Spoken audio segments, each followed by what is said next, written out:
They raised their kids with nothing. Today, they have everything. There is a handwritten note kept inside a worn leather wallet for 28 years. A 9-year-old boy wrote it. His family had no car. Some nights dinner was rice and salt. He shared a bedroom with 3 siblings. He wrote, "We don't need presents, just stay together." That boy is now a federal public defender. His mother never threw the note away. This is not a story about luck. It is not a story about a secret formula sold in a seminar. It is a factual account of real families, documented by researchers, recorded in longitudinal studies, and preserved in the words of the children who lived it, who started with absolutely nothing and built everything. Not for themselves, for the next generation. Meet 3 families. Their names have been changed, their stories have not. The first family arrived in America in 1982. The father worked double shifts at a textile factory in California. The mother cleaned hotel rooms 6 days a week. Together, they earned under $14,000 a year. Today, their 3 children are a cardiac surgeon. They are a cardiac surgeon, a civil engineer, and a founder. And the founder of a logistics company valued at $40 million. The second family lived in rural Appalachia.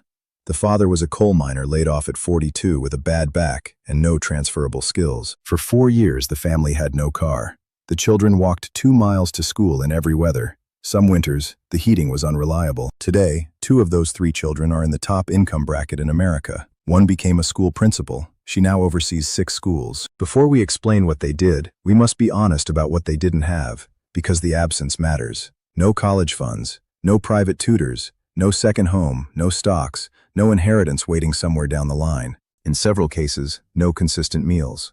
Children shared bedrooms not by choice, but by necessity. New clothes came once a year, usually before the school year started. Researchers measured childhood hardship using something called the ACE score, Adverse Childhood Experiences. High ACE scores correlate with lower educational attainment, higher rates of addiction, shorter life expectancy. These children had high ACE scores. By every statistical model, their outcomes should have been different. The Harvard Opportunity Atlas, which tracked the life outcomes of millions of American children based on zip code and household income, found that a child born into the bottom income quintile has roughly an 8% chance of reaching the top quintile. 8%.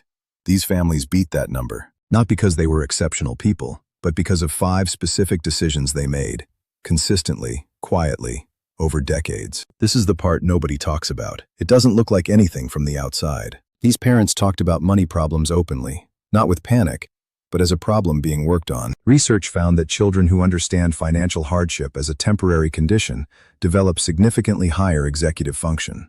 The language inside the home was different. Not, "We're broke," but, "We're working on it." Not, "We can't afford that," but, "That's not where our money goes right now." This shift, from helplessness to agency, is documented across these families. The children absorbed a worldview. Problems are not permanent, not casually, strategically. Weekly visits, books as birthday gifts when toys weren't possible. Anne Fernald's research documented that children read to consistently had vocabularies matching middle-class peers by age 5. These parents couldn't buy the educational system, so they became it. The library card was free. They used it like it cost everything, not because they were exceptional people, but because of 5 specific decisions they made, consistently, quietly, over decades. This is the part nobody talks about. It doesn't look like anything from the outside. These parents talked about money problems openly, not with panic, but as a problem being worked on. Research found that children who understand financial hardship as a temporary condition develop significantly higher executive function. The language inside the home was different. Not, "We're broke," but, "We're working on it." Not, "We can't afford that," but, "That's not where our money goes right now." This shift, from helplessness to agency, is documented across these families. The children absorbed a worldview. Problems are not permanent. By age 10, many of these children were managing household grocery budgets, translating official documents for their parents, and sitting in on parent-teacher meetings as interpreters. From the outside, this looks like burden. From the inside, it was compressed leadership training. Research found that early household responsibility in low-income children correlates strongly with later civic and professional leadership. These children weren't robbed of childhood. They were handed responsibility with both hands, and they grew into it. This is the most powerful one, and the hardest to measure, but it shows up repeatedly in the documented testimony of the children who grew up in these homes. These parents consistently told their children that the neighborhood was not their destination. The phrases echo across every family.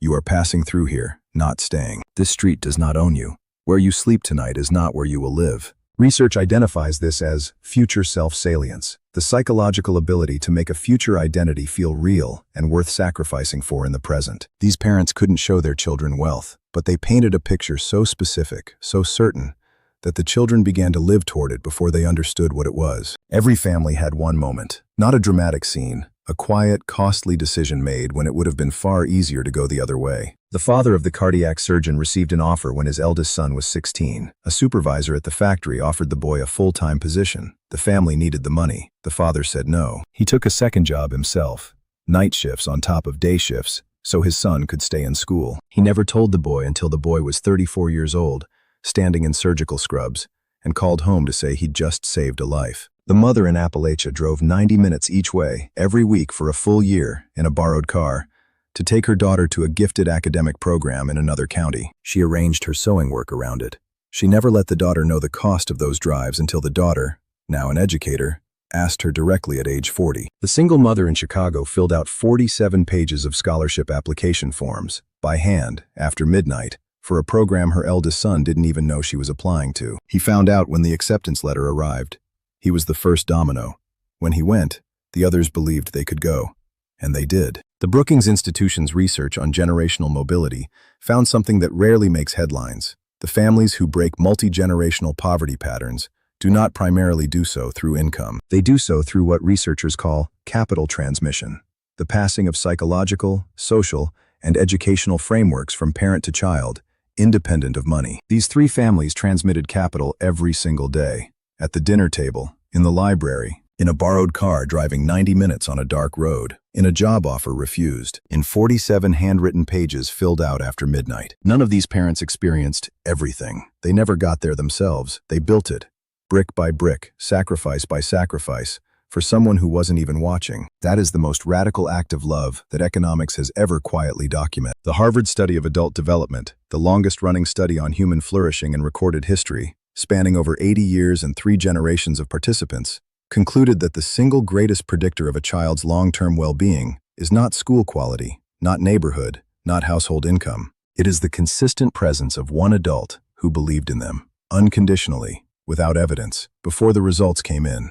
These parents had nothing to give but that. It turns out, that was everything. The note stayed in her wallet for 28 years. When her son asked why she kept it, she said, "Because it reminded me what we were working for." She wasn't working for presents. She was working for the day he wouldn't need to ask. They didn't raise their children with money. They raised them with a mirror, one that showed their children a future self worth fighting for. That mirror costs nothing, and it changes everything.